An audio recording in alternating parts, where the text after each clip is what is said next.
आपका dictation start होगा 3 second बाद। स्टार्ट। दीपा कर्माकर भारत में खेलों की दुनिया का ऐसा नाम है जिसने जान हथेली पर रखकर खेली जाने वाली जिम्नास्टिक की प्रोडुनोवा वोल्ट में विश्व की चोटी की 5 खिलाड़ियों में खुद को स्थापित किया। दीपा का संन्यास एक ऐसे खिलाड़ी का संन्यास माना जाएगा जिससे उम्मीद थी कि वह देश में जिम्नास्टिक का सुनहरा दौर ला सकती है।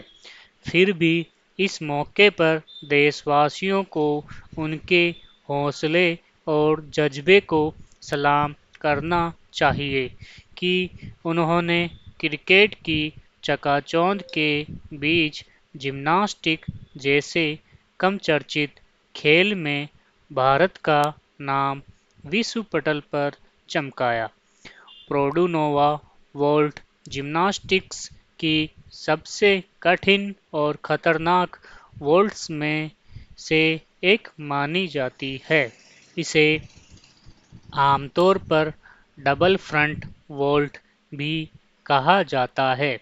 इसमें जिम्नास्टिक को वोल्टिंग टेबल पर कूदने के बाद हवा में डबल फ्रंट फ्लिप्स करनी होती है और फिर दोनों पैरों के बल सही तरीके से लैंड करना होता है। इसमें जरा सी चूक गर्दन, पीठ या सिर में गंभीर चोट पहुंचा सकती है। दीपा का ऐसे जोखिम भरे खेल में महारत पाना व रियो ओलंपिक में चौथे पायदान पर आना वास्तव में सराहनीय है। वह यह कमाल करने वाली न केवल भारत की पहली जिम्नास्ट रही बल्कि दुनिया की भी चुनिंदा 5 जिम्नास्टों में गिनी गई। दीपा का इस मुकाम तक पहुंचना इसलिए भी मायने रखता है कि उन्होंने त्रिपुरा राज्य और सामान्य परिवार से निकलकर जिम्नास्टिक जैसे कठिन खेल को चुना।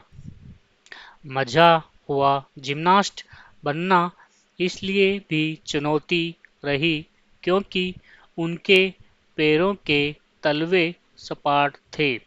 जिम्नास्ट के लिए यह शारीरिक स्थिति आदर्श नहीं मानी जाती क्योंकि इससे खेल में लचीलापन और उछाल प्रभावित होता है।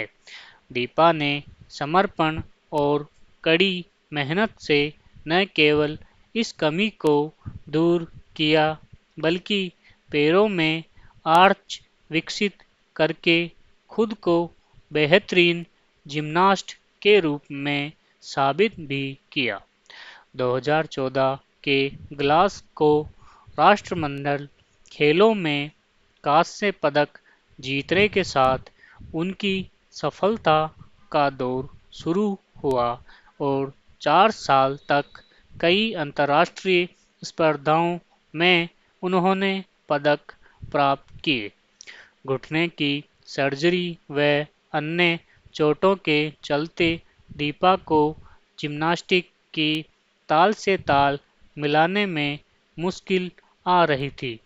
डोप टेस्ट में फेल होने पर उन पर पाबंदी भी लगी। इन नकारात्मक पहलुओं से उनकी कामयाबी व कीर्तिमान कई गुना बढ़े हैं। सरकार ने उन्हें खेल रत्न व पद्मश्री पुरस्कार से भी नवाजा, पर दीपा के मन में यह टीस तो रहेगी कि उन्हें कभी सेलिब्रिटी का दर्जा नहीं मिला जिसकी वह हकदार थी। भले ही दीपा ने प्रतिस्पर्धात्मक जिम्नास्टिक्स से संन्यास ले लिया है, पर खेल प्रशंसकों को उनके अनुभव और ज्ञान का इस्तेमाल नई पीढ़ी के जिम्नास्ट तैयार करने में करना चाहिए। पूर्ण विराम।